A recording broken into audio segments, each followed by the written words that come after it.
amigas y seguidores de Manitas Creativas. Vamos a continuar estudiando. Vamos a parar un poquito el video de las 10 competencias y nos vamos por los principios pedagógicos, el plan 2017 y el plan 2011. Entonces vamos a empezar con el primero, página 26. Les enseño la portadita para refrescar un poquito lo que ya conocíamos.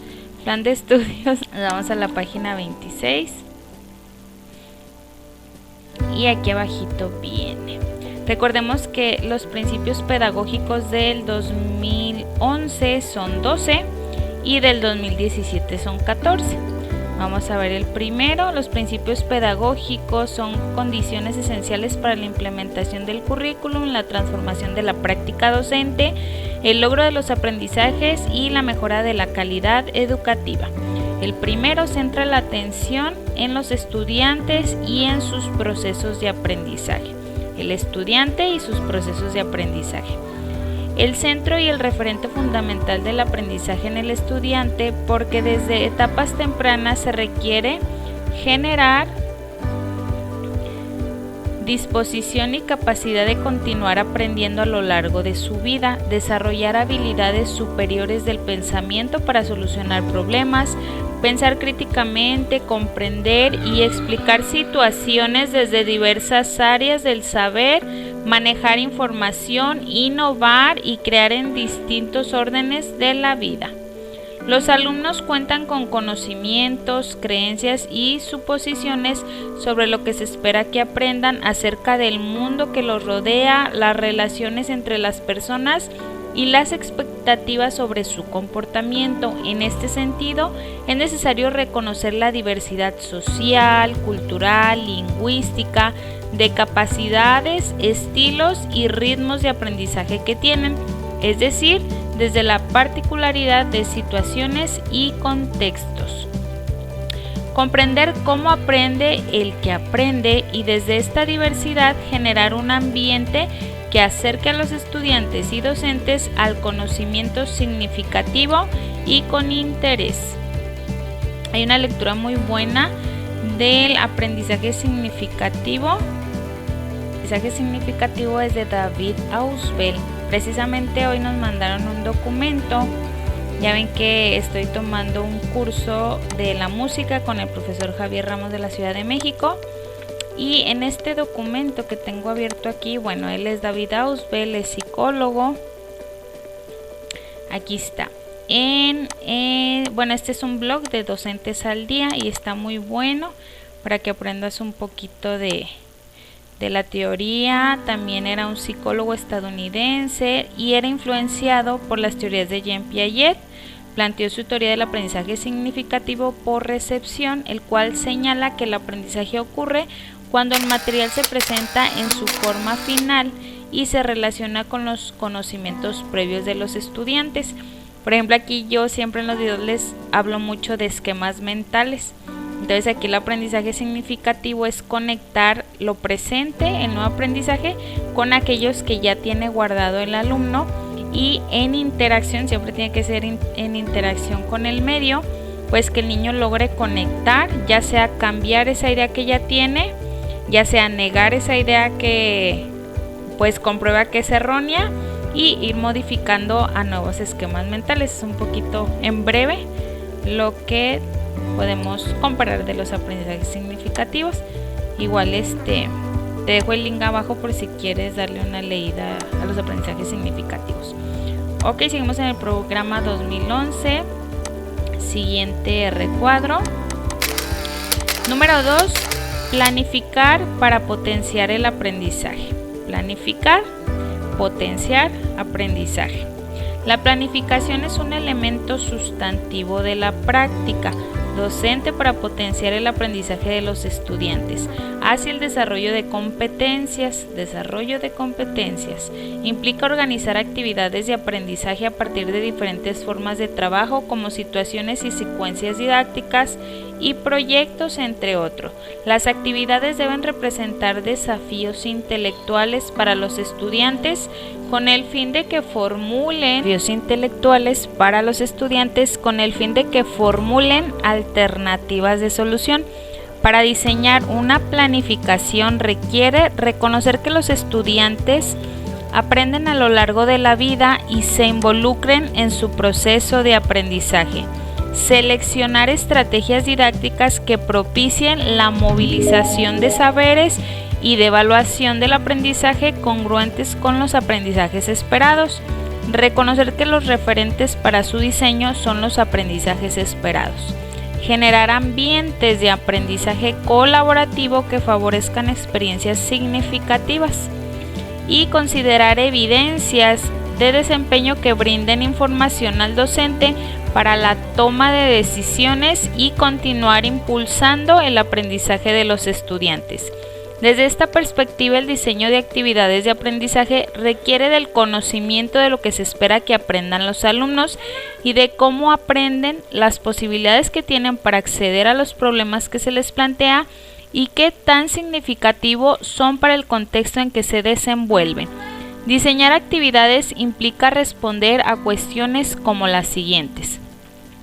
¿Qué situaciones resultan interesantes y desafiantes para que los estudiantes indaguen, cuestionen, analicen, comprendan y reflexionen? ¿Cuál es el nivel de complejidad que se requiere para la actividad que se planteará y cuáles son los saberes que los alumnos tienen? ¿Qué aspectos quedarán a cargo del alumno y cuáles serán necesarios implicar para que se puedan avanzar? ¿De qué manera pondrán en práctica la movilización de saberes para lograr los aprendizajes y qué desempeños los harán evidentes? Nos vamos al punto 3. Generar ambientes de aprendizaje. Se denomina ambientes de aprendizaje al espacio donde se desarrolla la comunicación, las interacciones que posibilitan el aprendizaje. Ambientes de aprendizaje es la comunicación y interacciones que posibilitan, que permiten el aprendizaje. Con esta perspectiva se asume que en los ambientes de aprendizaje media la actuación del docente para construirlos y de emplearlos como tales. En su construcción destacan los siguientes aspectos: la claridad respecto del aprendizaje que se espera logre el estudiante, el reconocimiento de los elementos del contexto, la historia del lugar, las prácticas y costumbres, las tradiciones, el carácter rural, semirural o urbano del lugar, el clima, la flora y la fauna.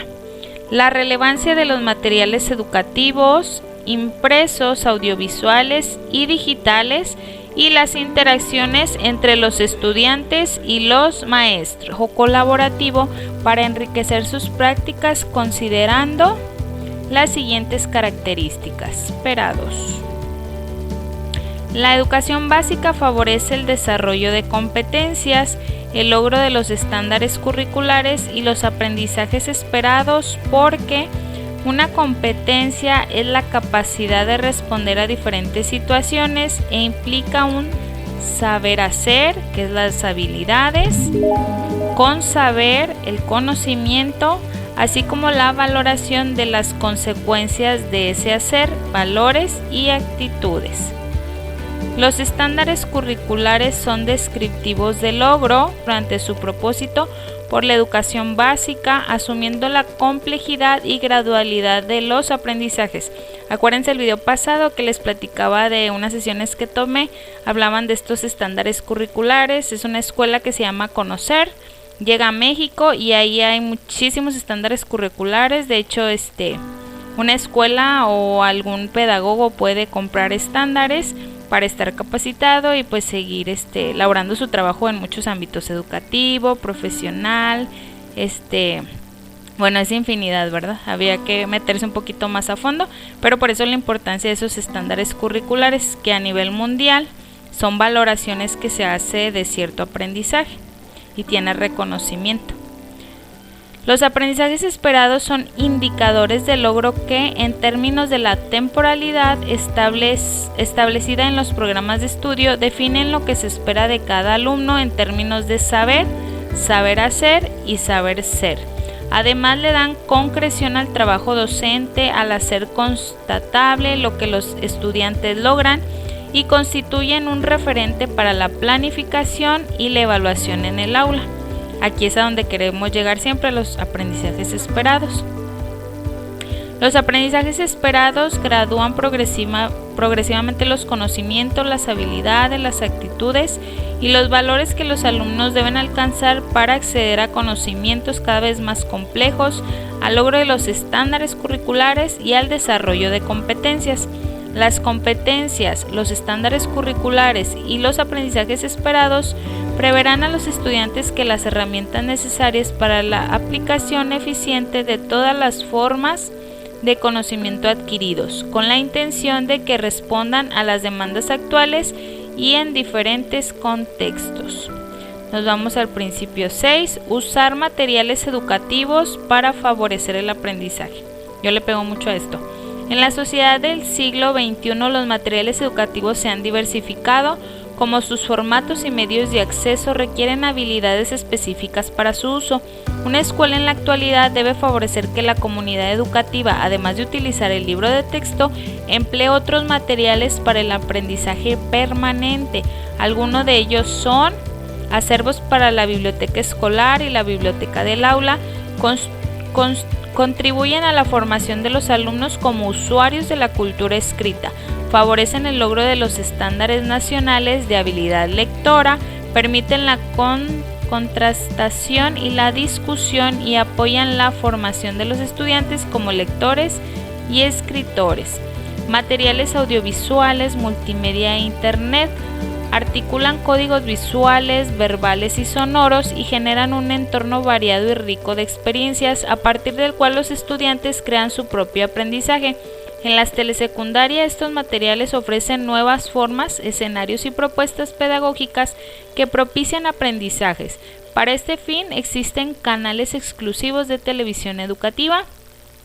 Materiales y recursos educativos informáticos pueden utilizarse dentro y fuera del aula mediante portales educativos, entre los que se encuentran objetos de aprendizaje. ODAs son materiales digitales concebidos para que alumnos y maestros se acerquen a los contenidos de los programas de estudio de educación básica, para promover la interacción y el desarrollo de las habilidades digitales, el aprendizaje continuo y para que los estudiantes logren su autonomía.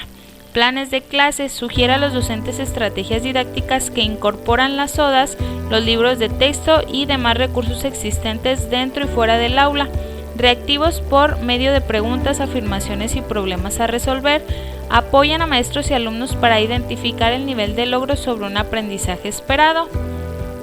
Y plataformas tecnológicas y software educativos. Los portales Explora Primaria y Explora Secundaria integran bancos de materiales digitales, ofrecen herramientas para construir contenidos y propician el trabajo colaborativo dentro y fuera del aula. Utilizan redes de aprendizaje y generan la integración de comunidades de aprendizaje. 2011. La evaluación de los aprendizajes en el proceso que permite obtener evidencias, elaborar juicios y brindar retroalimentación sobre los logros de aprendizaje de los alumnos y a lo largo de su formación. Por tanto, es parte constitutiva de la enseñanza y del aprendizaje. Los juicios sobre los aprendizajes logrados durante el proceso de evaluación buscan que estudiantes, docentes, maestros y padres de familia o tutores, autoridades escolares y educativas en sus distintos niveles tomen decisiones que permitan mejorar el desempeño de los estudiantes. Por tanto, en la educación básica el enfoque formativo debe prevalecer en todas las acciones de evaluación que realicen. Ya habíamos visto lo del enfoque formativo. Desde este enfoque se sugiere obtener evidencias y brindar retroalimentación a los alumnos a lo largo de su formación, o sea que era durante, no al final, ya que la que reciben sobre su aprendizaje les permitirá participar en el mejoramiento de su desempeño y ampliar sus posibilidades de aprender. Para que cumpla sus propósitos requiere comprender cómo potenciar los logros y cómo enfrentar las dificultades. Por ello, el docente habrá de explicitar a los estudiantes formas en que pueden superar sus dificultades. En este sentido, una calificación o una descripción sin propuesta de mejora resulta ineficiente e inapropiada para mejorar su desempeño. Para que el enfoque formativo de la evaluación sea parte del proceso de aprendizaje, el docente debe compartir con los alumnos y sus madres, padres de familia o tutores lo que se espera que aprendan. así como los criterios de evaluación. Esto brinda una comprensión y apropiación compartida sobre las metas de aprendizaje, los instrumentos que se utilizarán para conocer su logro y posibilita que todos valoren los resultados de las evaluaciones y las conviertan en insumos para el aprendizaje. En consecuencia, es necesario que los esfuerzos se concentren en cómo apoyar y mejorar el desempeño de los alumnos y la práctica docente. En educación preescolar, los referentes para la evaluación son, otra vez, los aprendizajes esperados establecidos en cada campo formativo. Ahora es campo de formación, antes era campo formativo, que constituyen la expresión concreta de las competencias.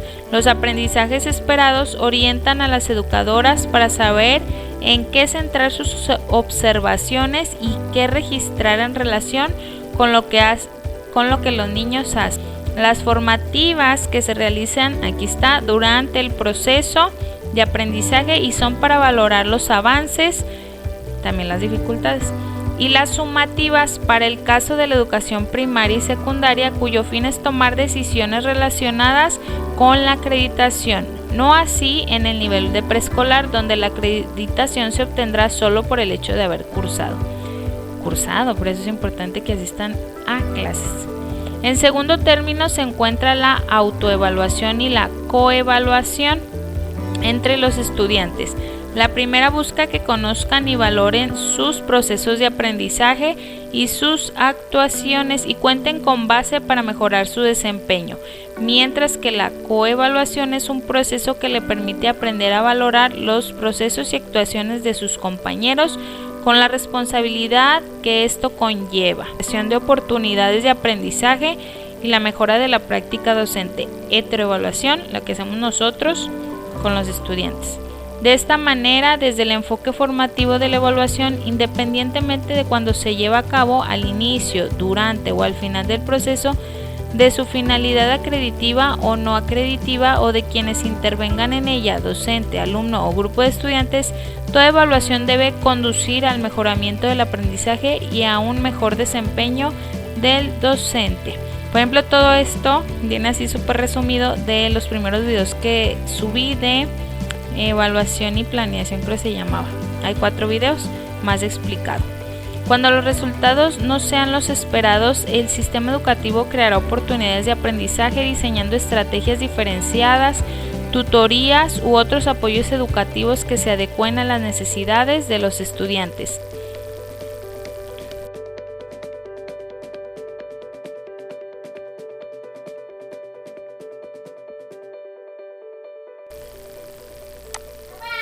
Continuamos. Ya no me queda. Asimismo, cuando un estudiante muestra un desempeño que se adelante significativamente a lo esperado para su edad y grado escolar, la evaluación será el instrumento normativo y pedagógico que determine si una estrategia de promoción anticipada es la mejor opción para él. En todo caso, el sistema educativo proveerá los elementos para potenciar el desempeño sobresaliente del estudiante. La escuela regular no será suficiente ni para un caso ni para el otro, y la norma escolar establecerá rutas y esquemas de apoyo en consonancia con cada caso comentado. Para ello es necesario identificar las estrategias y los instrumentos adecuados para el nivel de desarrollo y aprendizaje de los estudiantes. Algunos instrumentos que deben usarse para la obtención de evidencia son rúbricas o matriz de verificación, listas de cotejo-control, registro anecdótico, anecdotario, observación directa, producciones escritas y gráficas, proyectos colectivos de búsqueda de información, identificación de problemas y formulación de alternativas de solución, esquemas y mapas conceptuales, registros y cuadros de actitudes observadas en los estudiantes en actividades colectivas, portafolios y carpetas de los trabajos y pruebas escritas u orales. Asimismo, y con el fin de dar a conocer los logros en el aprendizaje de los estudiantes y en congruencia con el enfoque formativo de la evaluación, se requiere transitar de la actual boleta de calificaciones a una cartilla de educación básica en la que se considere el progreso de los estudiantes obteniendo en cada periodo escolar, considerando una visión cuantitativa y cualitativa. Acuérdense que en preescolar es de calidad, cualitativa, y en primaria y secundaria cuantitativa porque sí asignan un número. En 2009, en el marco de la reforma de educación básica, la RIEP, la SEP integró un grupo de trabajo con la participación del Instituto Nacional de Evaluación para la Educación, el INEE, con la finalidad de diseñar una propuesta para evaluar y reportar el proceso de desarrollo de competencias de los alumnos de educación básica en congruencia con los planes y programas de estudio. Así inició la transición a la cartilla de educación básica, con una etapa de prueba en 132 escuelas. Sus resultados apuntaron a la necesidad de revisar y ajustar los parámetros referidos a los aprendizajes esperados, al tiempo en que el docente deberá invertir para su llenado y a la importancia de que cuenta con documentos que lo orienten para el proceso de evaluación formativa. Derivado de esto, se realizaron ajustes a la propuesta, por lo que durante el ciclo escolar 2011-2012, la boleta de evaluación con la educación primaria y secundaria incorpora estándares de habilidad lectora y el criterio aprobado con condiciones. La aplicación de esta boleta reconoce la necesidad de realizar registros que permitan trazar trayectos de atención personalizada para los estudiantes. Paralelamente, se lleva a cabo una segunda etapa de prueba de la cartilla de educación básica en 1000 planteles de educación preescolar, 5000 de primaria, 1000 de secundaria, para consolidar y generar el ciclo escolar 2012-2013. Además, y como resultado de la primera etapa de prueba, durante el proceso de implementación de la cartilla en apoyo a los maestros, los padres de familia y las autoridades de materiales educativos, se diseñaron manuales y guías para el uso de la cartilla. En la asignatura de lengua indígena es importante que el docente considere aspectos específicos relacionados con las particularidades culturales y lingüísticas de lenguas indígenas al llevar a la práctica la evaluación, como los instrumentos que se utilicen deben expresarse en la lengua materna de los niños de acuerdo con las normas sociolingüísticas que rigen este tipo de discurso.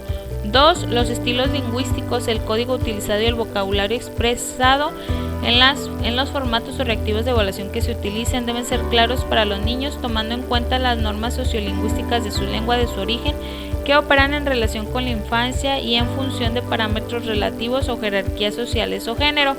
3. La evaluación contemplará los tipos textuales producidos o interpretados durante el año escolar de los estudiantes, de acuerdo con los programas de estudio de lengua indígena, así como las normas sociolingüísticas que rigen su estructura u organización de la información. Por ejemplo, no es posible pedir a un niño que responda a cierto tipo de preguntas típicas en el tratamiento del texto noticia, cuándo, cómo, dónde, con base en la estructura que se rige por normas propias del género periodístico, ya que en las comunidades indígenas la práctica de relatar un suceso actual parte de una estructura y una formación social distinta a la que este tipo de texto tiene en el mundo hispánico. Número 4. La evaluación debe contemplar o respetar los sistemas de creencias o cosmovisión de los estudiantes indígenas, considerando que sus interpretaciones o respuestas se enmarcan en los horizontes o contextos de sentido propio de la cultura originaria. Asimismo, es importante contemplar el conocimiento del mundo que tienen, ya que muchos, al pertenecer a culturas en resistencia, aislados del mundo occidental u otras regiones, tienen poco acceso a contenidos culturales distintos de los propios, lo que dificulta la comprensión de los textos que leen. Para que la evaluación se realice desde este enfoque, es necesario impulsar la creación de institutos de evaluación en cada entidad que modifiquen el marco institucional de los órganos evaluadores y el sistema de apertura a futuras evaluaciones externas que contribuyan al diseño y aplicación de instrumentos que potencien la evaluación universal de docentes como una actividad de mejora continua del sistema educativo en su conjunto, y así las acciones de evaluación alcancen plena vigencia en México. Número 8. Favorecer la inclusión para atender la diversidad. Inclusión, diversidad. La educación es un derecho fundamental y una estrategia para ampliar las oportunidades, instrumentar las relaciones interculturales, reducir las desigualdades entre grupos sociales, cerrar brechas e impulsar la equidad. Por lo tanto, al reconocer la diversidad que existe en nuestro país, el sistema educativo hace efectivo este derecho al ofrecer una educación pertinente e inclusiva. Pertinente porque valora, protege y desarrolla la cultura y sus visiones y conocimientos del mundo, mismo que se incluyen en el desarrollo curricular. Inclusiva porque se ocupa de reducir al máximo la desigualdad del acceso a las oportunidades y evita los distintos tipos de discriminación a lo que están expuestos niños, niñas y adolescentes.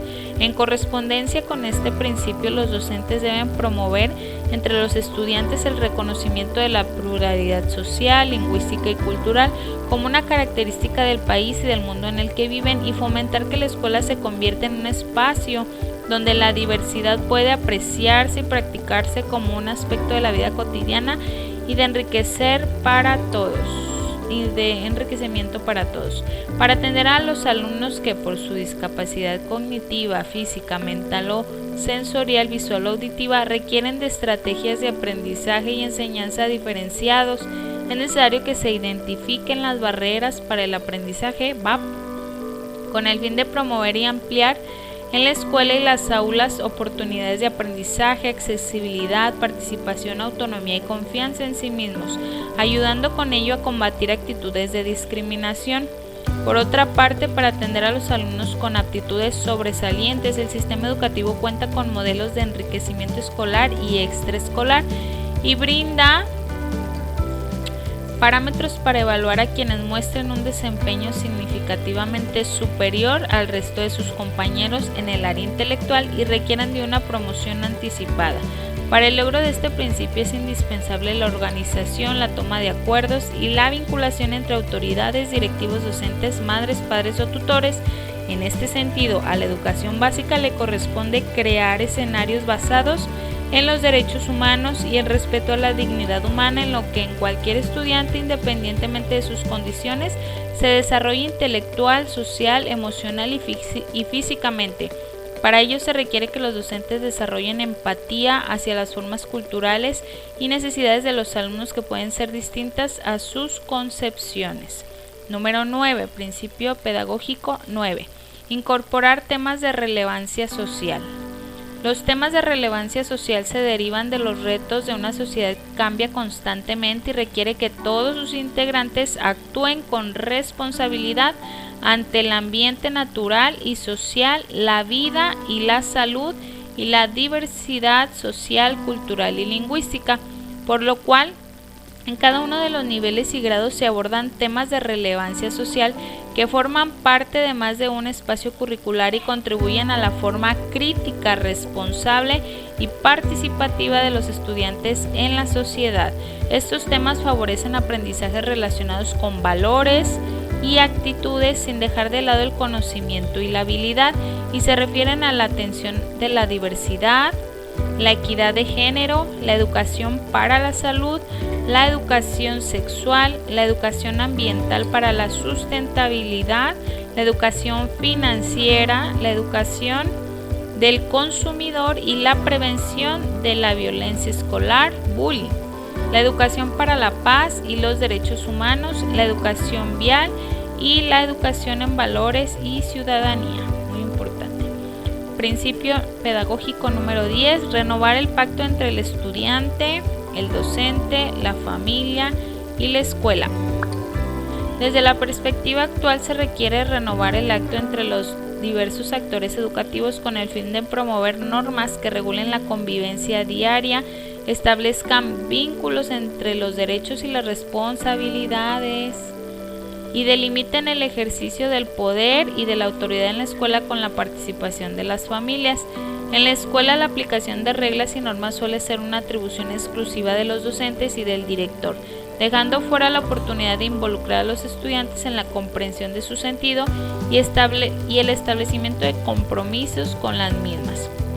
Si las normas se elaboran de manera participativa con los alumnos e incluso con sus familias, se convierte en un compromiso compartido y se incrementa la posibilidad de que se respeten, permitiendo fortalecer su autonomía, su autorregulación y su autoestima. Sin embargo, es conveniente que las normas del salón de clase y de la escuela se revisen periódicamente para determinar cuáles son funcionales, no lesionan a nadie y apoyan el trabajo en conjunto. Asimismo, es necesario que se apliquen a todos y que ante un conflicto que las involucre se escuche a las distintas partes y que el acatamiento de la norma sea una condición necesaria para el respeto y el cumplimiento de las responsabilidades personales con la comunidad escolar y no como un acto impuesto autoritariamente. Principio número 11. Reorientar el liderazgo. Reorientar el liderazgo implica un compromiso personal con el grupo, una relación horizontal en la que el diálogo informado favorezca la toma de decisiones centrada en el aprendizaje de los alumnos. Se tiene que construir y expresar en prácticas concretas y ámbitos específicos. Para ello se requiere mantener una relación de colegas que, además de contribuir a la administración eficaz de la organización, produzca cambios necesarios y útiles. Desde esta perspectiva, el liderazgo requiere de la participación activa de sus estudiantes, docentes, directivos escolares, padres de familia y otros actores en un clima de respeto, corresponsabilidad, transparencia y rendición de cuentas. El liderazgo es determinante para el aseguramiento de propósitos que resultan fundamentales para la calidad educativa, la transformación de la organización y el funcionamiento interno de las escuelas, el desarrollo de una gestión institucional centrada en la escuela y el aseguramiento de los aprendizajes y, en general, el alineamiento de toda la estructura educativa hacia el logro educativo. Algunas características del liderazgo que señala la UNESCO y que es necesario impulsar en los espacios educativos son la creatividad colectiva, la visión del futuro, la innovación para la transformación, el fortalecimiento de la gestión, la promoción del trabajo colaborativo y la asesoría y la reorientación. Por último, principio número 12 del programa 2011, la tutoría y la asesoría académica a la escuela. La tutoría se concibe como el conjunto de alternativas de atención individualizada que parte de un diagnóstico. Sus destinatarios son estudiantes o docentes. En el caso de los estudiantes se dirige a quienes presentan rezago educativo o, por el contrario, poseen aptitudes sobresalientes. Si es para los maestros, se implementa para solventar situaciones de dominio específico de los programas de estudio. En ambos casos requiere del diseño de trayectos individualizados.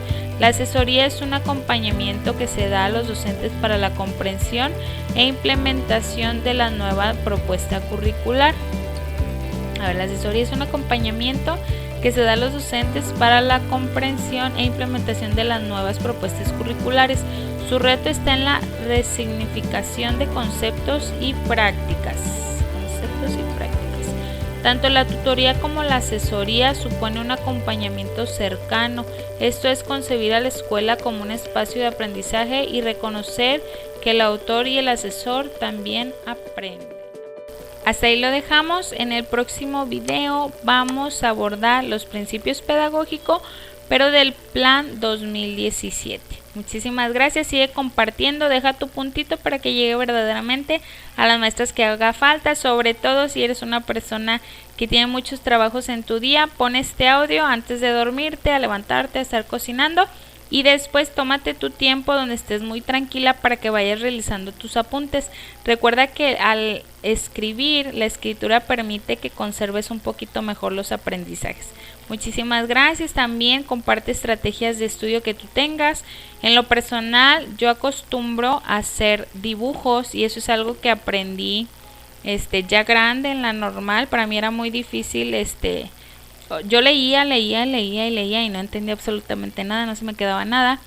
Y esta técnica la apliqué empezando a la normal. Bueno, no se ve aquí. Por ejemplo, de la lectura, en cada cuadrito, ir haciendo tus diseños. Un dibujo que al verlo te recuerde todo lo que ya leíste. Espero te sirva, a mí sí me funcionó. Muchísimas gracias, nos vemos en el próximo video.